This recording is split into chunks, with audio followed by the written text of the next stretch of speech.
dijimos es responsabilidad civil. Bueno, como pusimos ahí, consideramos que nuestra investigación es útil porque no solo necesitamos tener dominio de los contenidos a enseñar, sino que además necesitamos tener conocimiento de las normativas sobre nuestra responsabilidad en las instituciones y cómo actuar en distintas situaciones conflictivas que se den en el ámbito educativo. Esto nos pareció una necesidad porque si bien nosotros nos formamos en las distintas disciplinas, muchos de los docentes que se reciben no conocen sobre las normativas vigentes que hay sobre la responsabilidad civil que tenemos a la hora de estar en el aula. Y creemos que siendo alumnos menos todavía conocemos. Entonces nos pareció algo bonito para, aunque sea, dar un pantallazo general y mostrarle algunas de las normativas y algunos de los lugares donde pueden sacar información sobre cómo actuar ante distintas situaciones que hay de accidentes y distintas cosas. Al comienzo nosotros planteamos una hipótesis que fue la de los docentes no saben sobre responsabilidad civil en la educación. Para esto, bueno, estuvimos investigando alguna bibliografía, el Estatuto del Docente, la Constitución Nacional, el Código Civil, bueno, distintas leyes sobre Comisión de los Derechos del Niño, protección contra la violencia familiar, Ley Nacional de Educación, educación sexual integral, prohibición del trabajo infantil y adolescente, prevención y sanción de la trata de personas y asistencia a la víctima. Acá en los proyectos que yo estoy repartiendo están más o menos mencionadas cada ley, para más o menos tener una idea. Estas son leyes que pueden consultar, que son bajo las que estamos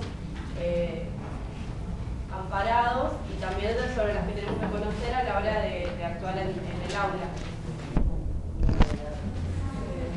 Estas son de la provincia, algunas del Estatuto de la provincia, la reglamentación de la provincia de Buenos Aires, el manual de procedimientos institucionales. Ese manual de procedimiento institucional está muy bueno, tiene cómo actuar en distintas situaciones, por ejemplo en un accidente, cuando un chico viene y nos cuenta que es abusado. Bueno, distintas situaciones que nosotros por ahí no nos esperamos en el aula, pero que pasan, que nos han contado también y les ha pasado a docentes. Estas son algunas noticias del diario que podemos dar como parte de bibliografía.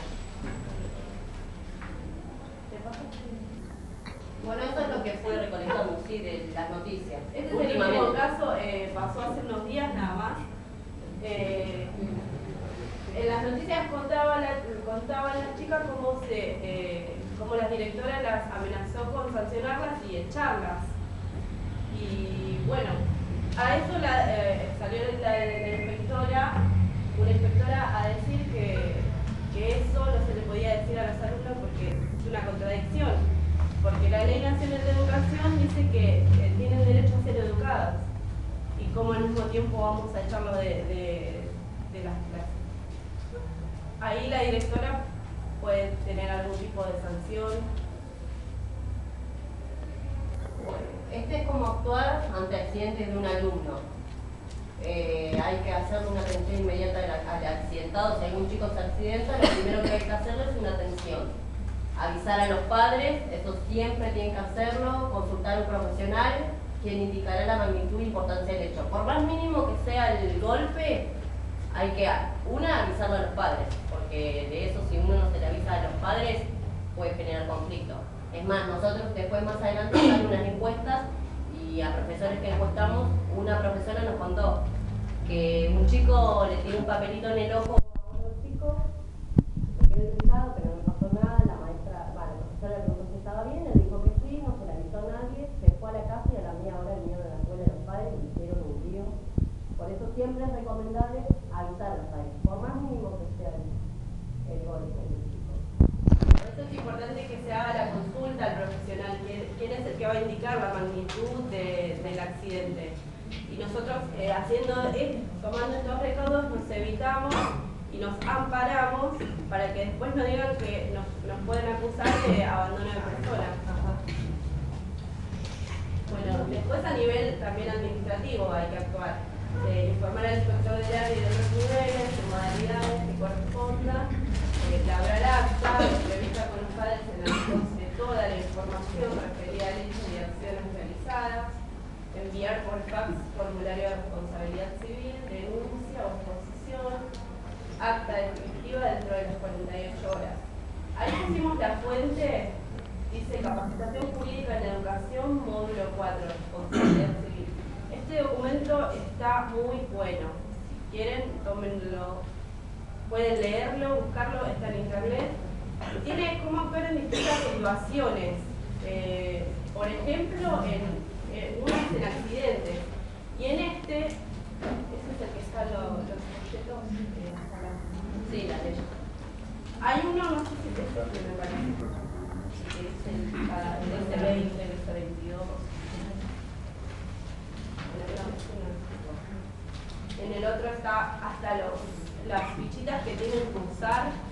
Por ejemplo, si ustedes hacen gastos de farmacia para el alumno y necesitan que esa plata se las devuelvan. Entonces hay hasta formularios que ustedes tienen que llenar y presentar para que se les devuelva ese dinero. Bueno, y también otros formularios que según el accidente o lo que sea, ustedes tienen que agarrar cada una de esas fichas y llenarlas. Y está bien detallado y está con número cada uno de esos formularios. Bueno, esto ya es lo que nosotros investigamos. Fueron las primeras preguntas que hicimos en la primera encuesta. Por eso lo primero que preguntamos, agarramos un profesor y le preguntamos si ¿conoce usted alguna normativa vigente sobre responsabilidad civil? La segunda pregunta, en sus años de servicio, ¿ha experimentado algún hecho en el cual sintió temor a ser demandado por la familia de algún alumno? Y la tercera pregunta, ¿conoce algún caso en el cual se haya iniciado un juicio contra los docentes o directivos?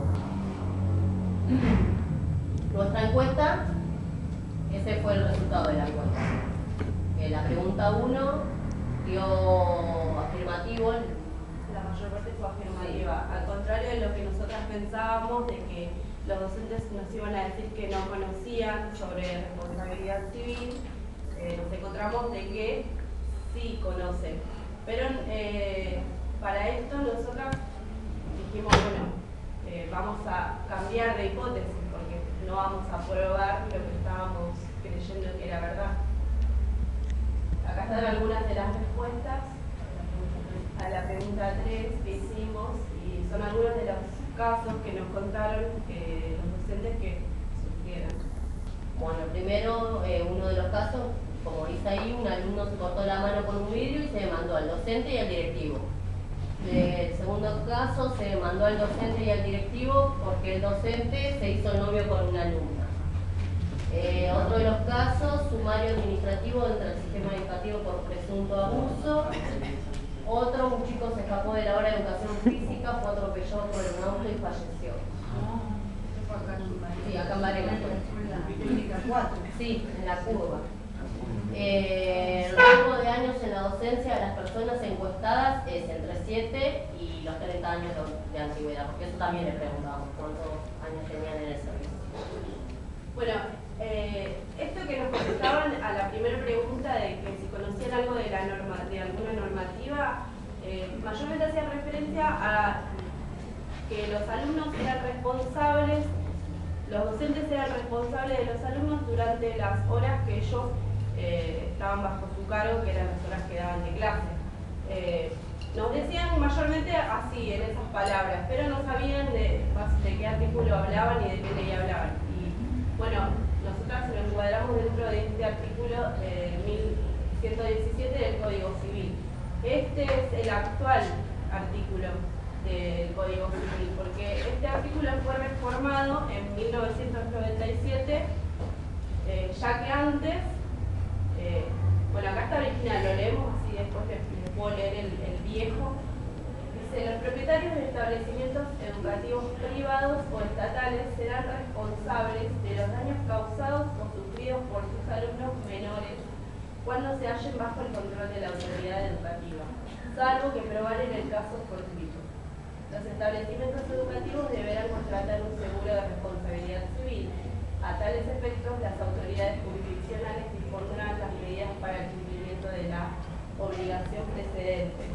La presente norma no se aplicará a los establecimientos de nivel terciario o universitarios. Y la diferencia que hay con el viejo artículo es que los responsables en este son los propietarios de los institutos de educación. Y antes los responsables eran los maestros artesanos y los directivos del colegio. Toda la responsabilidad estaba puesta en ellos.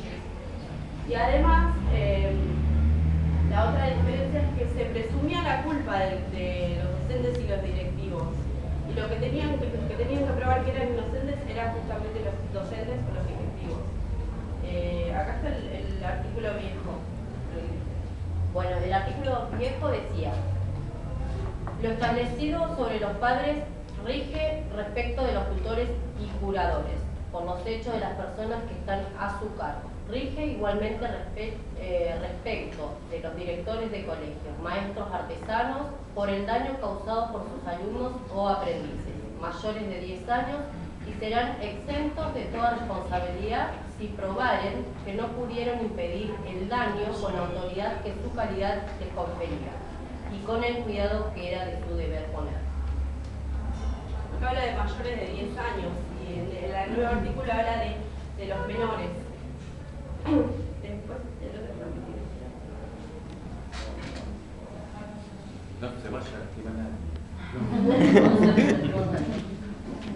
Bueno, como nosotros probamos por el gráfico, por las encuestas que tuvimos, nuestra hipótesis era que los docentes no sabían sobre responsabilidad civil. Entonces, como nos dio lo contrario a lo que nosotros pensábamos, tenemos que reformular ahora la hipótesis. Bueno, por eso, ¿cómo va a continuar la investigación? Vamos a hacer una reformulación de la hipótesis y vamos a preguntar ahora si los docentes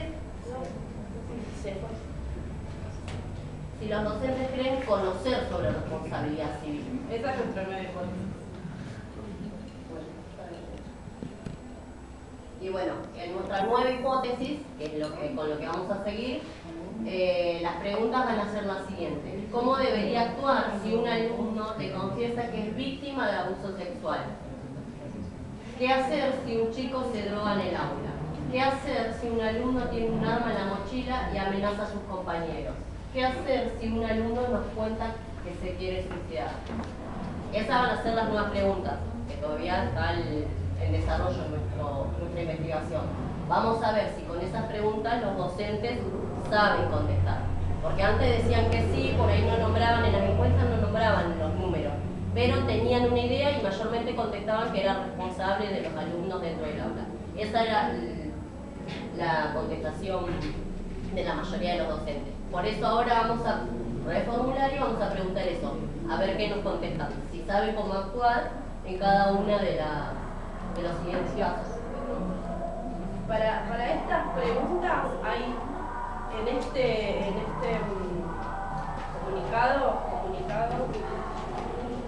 comunicación 2/09 hay procedimientos que nosotros debemos hacer en cada uno de estos casos. Por ejemplo, el de suicidio. Sí. ¿Qué hacer si un alumno nos cuenta que se quiere suicidar? ¿Ustedes qué harían si alguien les cuenta que se quiere suicidar? Y tratar de ayudar. Claro, no siempre tiene cuenta con gabinete también, ¿no? Claro. Si un chico te viene en el aula y te estás en dice... la situación extrema de que tenés un chico que está con un arma y se quiere suicidar ahí en la escuela, ¿qué es lo que ustedes harían? Porque pasa que te diga, claro, porque no podés salir ni siquiera del salón.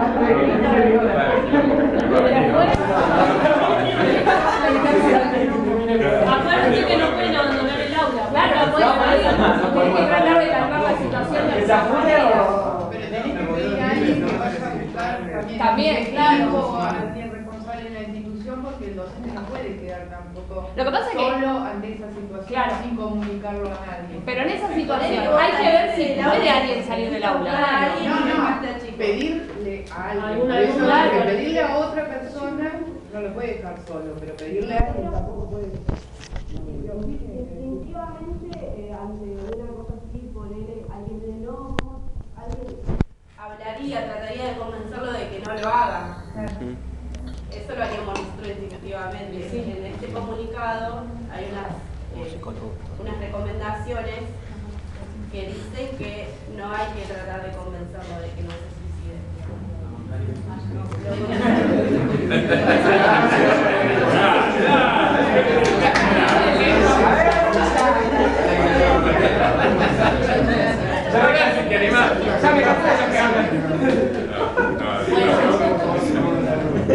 En este comunicado Acá leemos un poquito de lo que dice cómo habría que actuar en el caso de que nos encontremos en esta situación. dice amenaza de suicidio. Intervenciones pedagógicas sugeridas en situaciones de amenaza de suicidio. Intervenir tanto en situaciones ocurridas fuera como dentro de la escuela. Usar la mejor capacidad de escucha. Brindar sostén. Alentar para que la persona hable sobre lo que piensa y siente. Permitir que se exprese libremente sin juzgar ni no interrumpir. Tomar muy seriamente las ideas suicidas. ¿Qué no hacer? Dice acá. No dar consejos. Tratar de entender los motivos que originan ese estado. No discutir con la persona sobre el suicidio. No entrar en debate sobre si es correcto o incorrecto. No discutir sobre sus sentimientos. Escuchar sin juzgar. ¿Qué es muy aconsejable? Buscar la ayuda de alguna organización especializada en prevención del suicidio. En el ámbito escolar, buscar a un docente o preceptor referente. Fuera de la escuela, hablar con los familiares. Si la persona que intenta suicidarse o se lastima está en algún tratamiento por su salud mental, comunicarlo inmediatamente al profesional responsable. Bueno, esas son las recomendaciones que dan. Está bueno la pasada, porque uno no sabe. O sea, nosotros lo logramos cuando... Y aparte cree que nunca se va a encontrar con esta situación en la escuela. Es lo último que pensamos. Nosotros pensamos, bueno, puede ser que tengamos una pelea entre chicos o que se lastime alguno accidente, comúnmente esperamos. Pero de que un chico venga con un arma, de que un chico...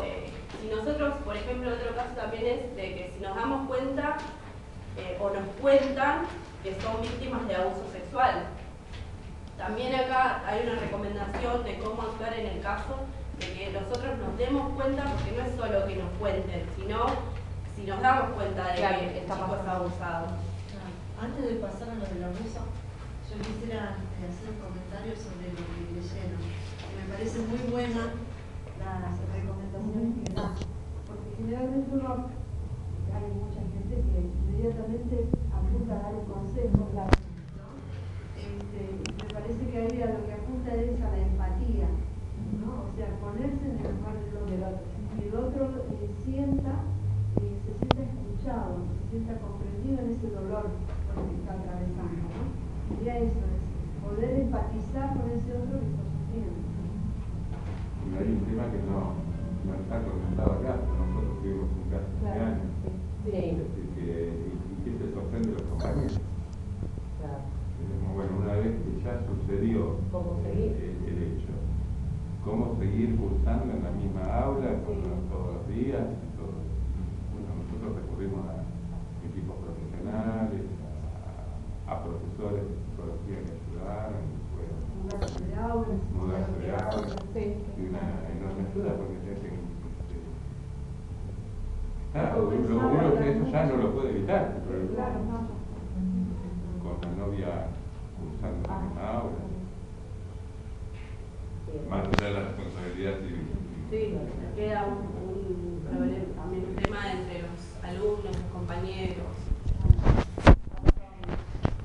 Claro, porque uno lo ve así y lo piensa desde, qué sé yo, desde la norma, ¿no? Desde lo que hay que hacer. Claro, lo correcto o incorrecto. Claro, pero Y la se cosa sale es de eso, ponerse claro. en el lugar de ese otro. Y que hacer, por ejemplo, que en el superior no hay gabinete. Claro, sí, sí, es cierto. Sí, eso es verdad. Que estaría bueno también que... Y por abuso sexual infantil toda acción abierta o encubierta de contenido sexual ejercida por un adulto sobre un niño, niña o adolescente quien no tiene capacidad de consentir su participación ni comprender la conducta adulta, la razón de su involucración ni el contexto. El adulto en su posición de poder y autoridad abusa de la dependencia, vulnerabilidad y confianza del niño, niña o adolescente y luego de su cuerpo, de su sexualidad. Consiste en cualquier clase de contacto sexual con un niño o niña y adolescente por parte de un adulto o adulta, o el contacto entre un niño o adolescente desde una posición de poder o autoridad sobre otro niño o adolescente. La escuela puede tomar conocimiento del hecho a partir del relato del niño o joven, sospecha del hecho o presunción a partir del relato de algún testigo dentro o fuera de la escuela, si se observan lesiones visibles o indicadores de lesiones no visibles. Bueno, y después dan los pasos a seguir de la institución. Por eso está bueno que consulten, porque está todo lo que... Esto que estás leyendo está... Esas son las leyes. Esto... Esta es una comunicación. Comunicado 2 Comunicación 2/09. Ajá, así lo encontrás si lo quiero buscar, por ejemplo, en internet. Sí, la Dirección General de Cultura y Educación. Claro, porque está acá, ¿no? Sí. Esas son las leyes. Ahora está el comunicado, la Acá es como que está más detallado lo que hay que hacer. Ahí son las leyes, cuáles son los números de la ley, más o menos iniciado a qué se refiere. Hay tres que son los que pueden consultar, que van a tener así bien detallados, porque por ahí leemos las leyes y decimos, bueno, leemos, pero ¿cómo actuamos? Claro. Bueno, entonces hay tres materiales que pueden consultar, que uno es el comunicado 2/09. El otro es el módulo 4. El módulo 4. Y después estaba el otro, el manual de procedimientos, creo que es. Manual de procedimientos. Ahí hay uno. Sí. Hay uno que es manual de procedimientos para la escuela secundaria.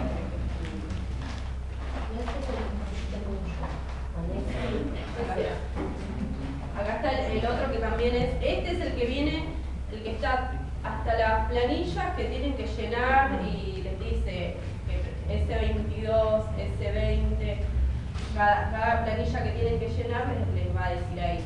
Les dicto el nombre también para que lo busquen. Manual de procedimientos institucionales para educación secundaria. Este está lo último. Eso está en Google, ¿no? Sí, eso se busca todo en internet. Es el último.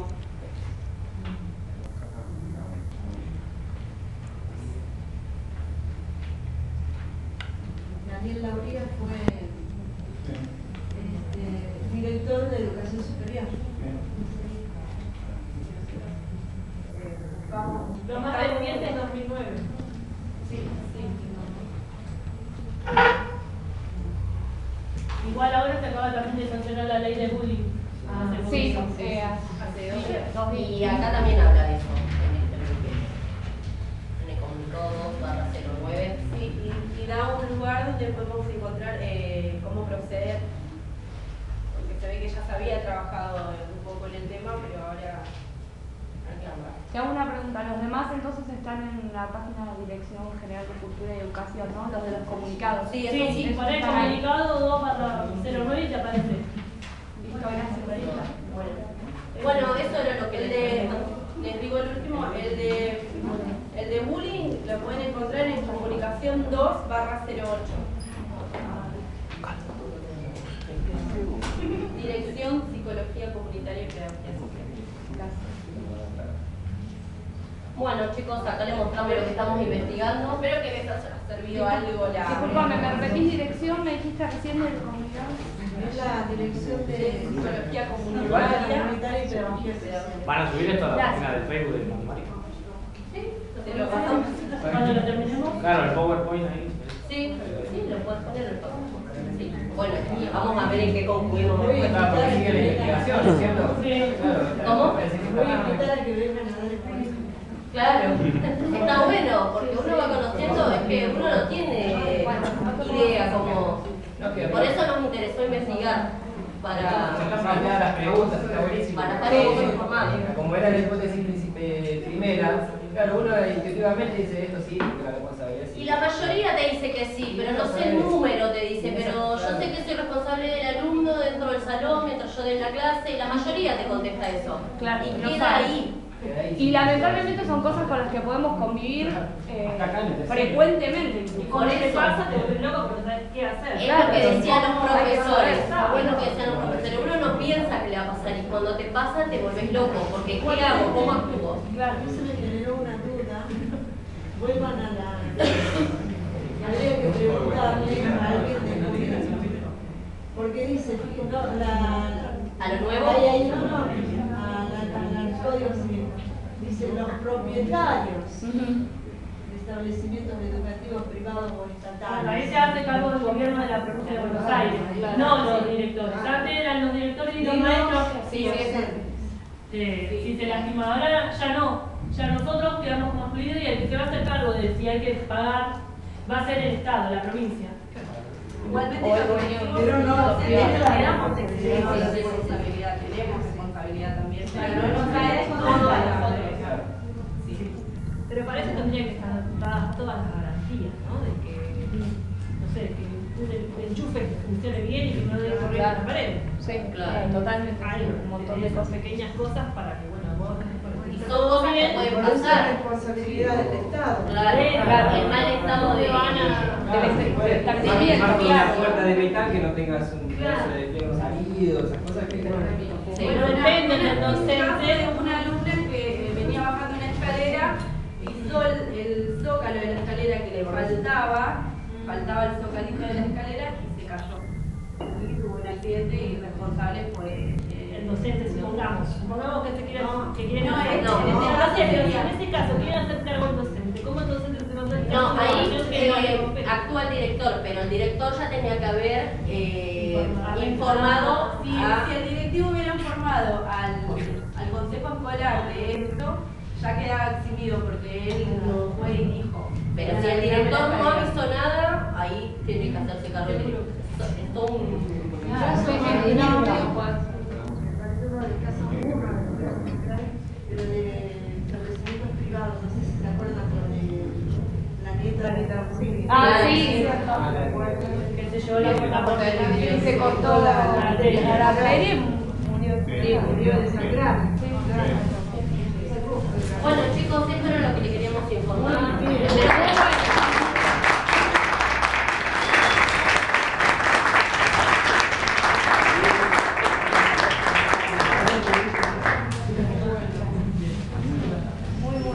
Bueno, correte. Muy bien, Nick. Ahora por eso te grabo, tomá. Jefe. Todo bien.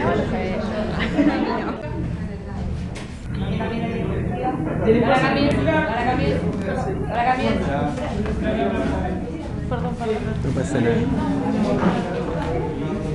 De la materia Metodología de la Investigación Educativa, a cargo de la profesora Lorena Núñez. Y el tema que nosotros estamos investigando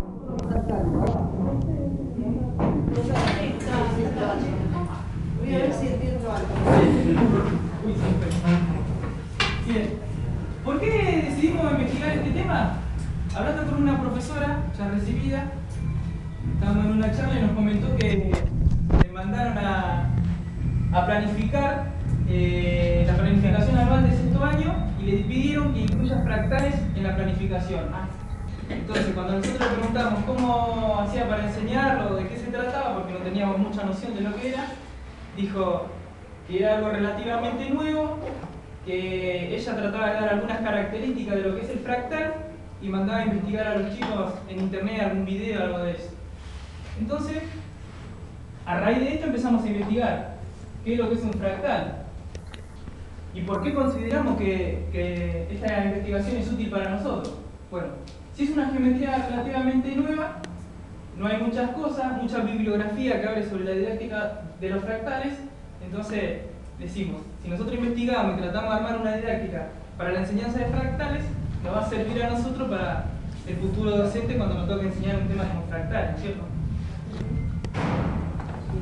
Bien, entonces empezamos a investigar, armamos encuestas, ahora más adelante veremos los resultados de las encuestas, y descubrimos que no es muy habitual la enseñanza de fractal en la escuela secundaria, por varios motivos. Sí, en realidad descubrimos que la enseñanza de la geometría en general no es muy habitual en las escuelas secundarias. Esto se trata en el libro de Coach que vimos con el profe Guzzetti. Ahí dan muchas razones de por qué nos enseña la geometría, y bueno, dentro de la geometría también está el tema de los fractales. Exactamente. Bien, nosotros encontramos que nos enseña por falta de tiempo, y lo primero que se recorta cuando hay que recortar algo es la geometría. No hay una definición precisa. En realidad no es que no hay una definición precisa, sino que nosotros nos vamos a encontrar que hay dos tipos de fractales. Están los fractales lineales y los no lineales. Entonces los no lineales no se ajustan a la definición de fractal lineal. Por eso es que no hay una definición precisa. La mayoría de los docentes que tienen mucha antigüedad, como a ellos no nos enseñaron en su carrera, ellos directamente no lo enseñan. Entonces nos pusimos a investigar qué hay acerca del fractal. El diseño curricular propone algo de la enseñanza del fractal, pero es muy elevado porque trata con sucesiones, trata con funciones, sucesión de límites infinitos y un montón de cosas que el chico de sexto no tiene todas esas herramientas para encararlo de la manera que lo propone el diseño curricular. No lo propone de una manera atractiva o didáctica, más bien como teorías, no le llama la atención al chico. Bien. Buscando el libro de geometría fractal de María Elizabeth Baza, descubrimos que si bien es muy conocido el fractal, recién se empezó a hacer más conocido en la época del 70. Vamos a ver, tuvo una definición en la época del 70. Antiguamente los griegos lo que trataban de hacer era buscar una correlación entre lo que era el macrocosmos y el microcosmos. Y tomaban un estándar. Todo lo que medía mayor al humano se llamaba macrocosmos. Y todo lo que era menor que el humano se llamaba microcosmos. Con los pitagóricos salió la proporción áurea y ellos vieron que ese patrón se repetía en todos, tanto en el microcosmos como en el macrocosmos. Y trataron de fusionar los dos mundos, ¿no es cierto? No tuvieron mucho éxito, bueno, porque ellos se abocaban exclusivamente a la geometría de Euclides. Más adelante, siglo XVIII, más o menos, aparecieron un grupo de notables que empezaron a cuestionar el quinto postulado de Euclides, que decía que por un punto externo a una recta pasa una y solamente una paralela. Y a partir de ahí se empezó a abrir muchos campos de geometría. Geometría hiperbólica, geometría fractálica y otro tipo de geometrías más. Cuestionando el quinto postulado de Euclides, ¿no es cierto? Luego, casi a finales del siglo XIX, Poincaré fue el que encaró sobre la geometría fractal, junto con Julia, que era otro matemático, pero no pudieron hacer muchos descubrimientos porque la dimensión fractálica no representa un número entero, como decimos el plano es 2 dimensiones, el espacio son 3 dimensiones, sino que la dimensión del fractal es fraccionaria y tiende al infinito, entonces no tenía muchas herramientas como para poder trabajar sobre ese campo. Bien, ahora viene lo tuyo. Claro. Pero yo quiero que me conectes esto. Y bueno, Yo voy a hablar. Bueno, mientras vas conectando, yo te estoy diciendo. Podría leer el fractal, pero también no ponerme eso. Primero ponemos para Esto es lo que sacamos del diseño. El diseño dice sí, que hay que tener muchos conocimientos previos, muchísimos, como por ejemplo semejanzas, funciones geométricas, límites, bueno, por ahí más o menos. Pero nos muestra unas páginas que están buenísimas, que son esas, son simuladores. Entonces, uno entra a esas páginas y puede simular el fractal, cómo empieza, cómo termina. Están buenísimas esas páginas. Y dentro de esa página también encontré estas formas, que uno las va pegando y son fractales, están buenísimas. Me encantó lo que muestra. Lo que pasa es que en el diseño, dice usted puede entrar y listo, pero no sé si los profesores les dirán, les mostrarán, bueno, entren, se hace esto y... O sea, eso es lo que encontré en el diseño, estaba bárbaro. Pero lo que tiene el diseño es que lo muestra de una manera muy avanzada y no dice de dónde salen las dimensiones, solo dice se calcula así, pero no dice de dónde sacan eso. Ahora, bueno, yo les voy a contar. El tema empezó así. Benoit Mandelbrot, él empezó a investigar sobre el tema de los fractales. Se le dice el padre de los fractales, pero no porque él descubrió los fractales, sino porque él organizó el tema de los fractales.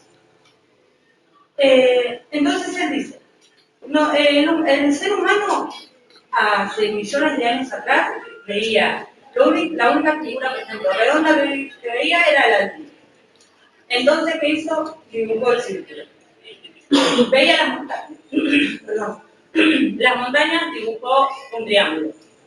Bueno, este señor Mandelbrot dice, no, las cosas no son así. Las cosas en la naturaleza son de manera irregular, con muchas texturas. Entonces, él, como trabajaba en IBM lo ayudó para que con los ordenadores pudieran graficar.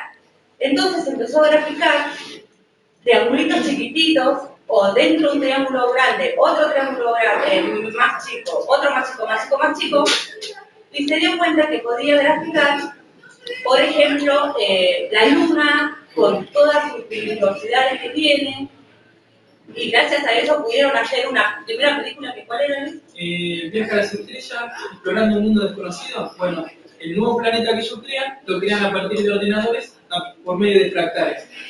Así, a partir de los triángulos, como dice ella, tiene un determinado patrón. Lo que tiene el fractal es que siempre repite el mismo patrón, pero a menor escala. Entonces va repitiendo los patrones de triangulito y arma montañas, arma paisajes nuevos. Y así crearon una película. Tal cual. Entonces, bueno, lo que tiene el fractal es esto. La característica que tiene es la iteración. Según Mandelbrot, existen dos tipos de fractales. Uno son los lineales, que se pueden hacer los fractales geométricos, que es todas las iteraciones que tienen son exactamente iguales que la parte gigante. Si nosotros achicamos la visión, vamos a encontrar que esa partecita es igual a todo el conjunto entero.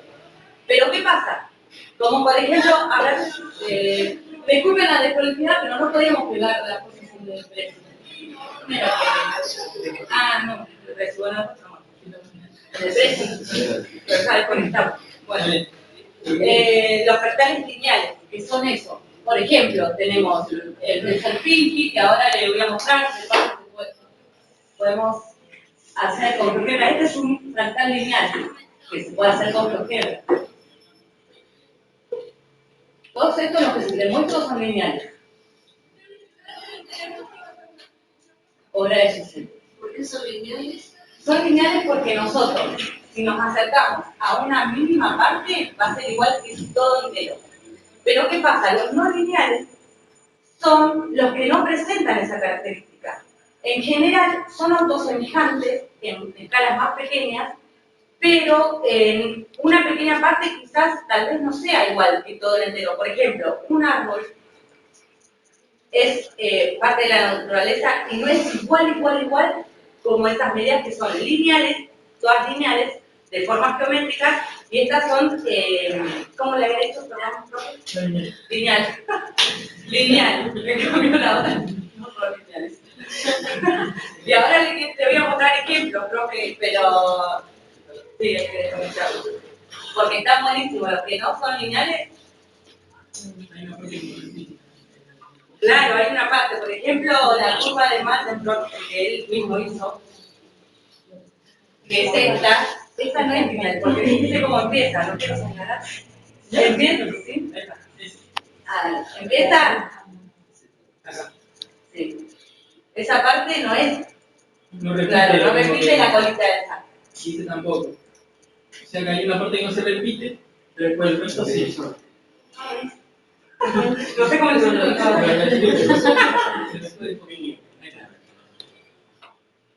Después, la de al lado, la de Newton. Y la de al lado se la de Félix. Que son re lindos.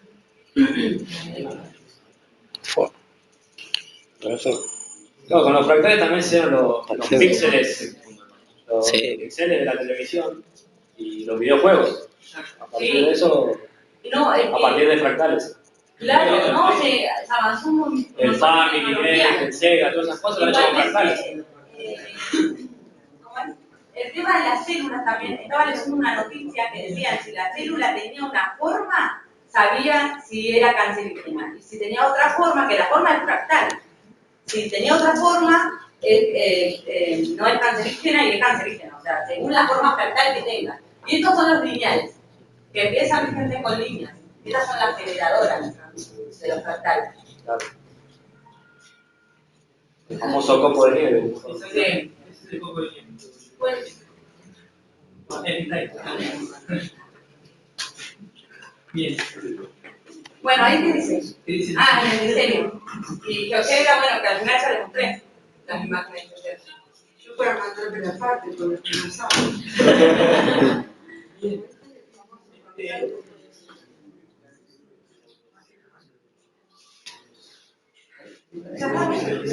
Nosotros encontramos también cómo trabajar el fractal de manera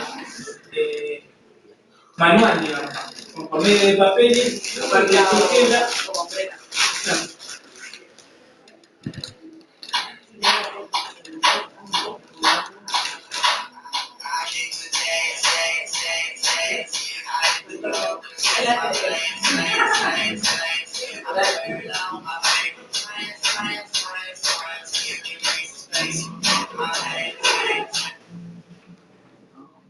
No importa, igual la catamos, dejamos. En vivo y en directo.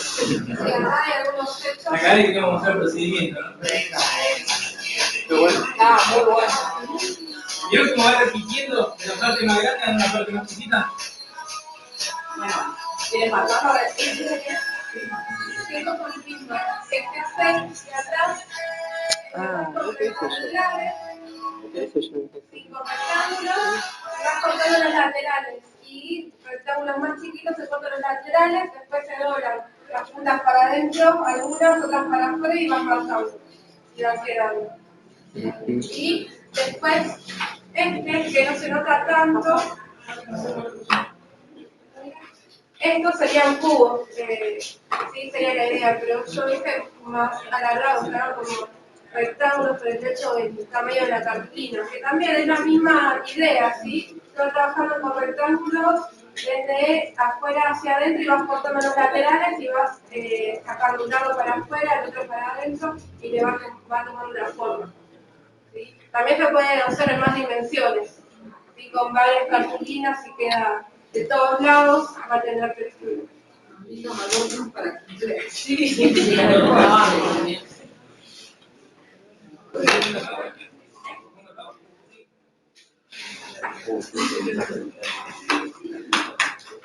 Tecnología cero.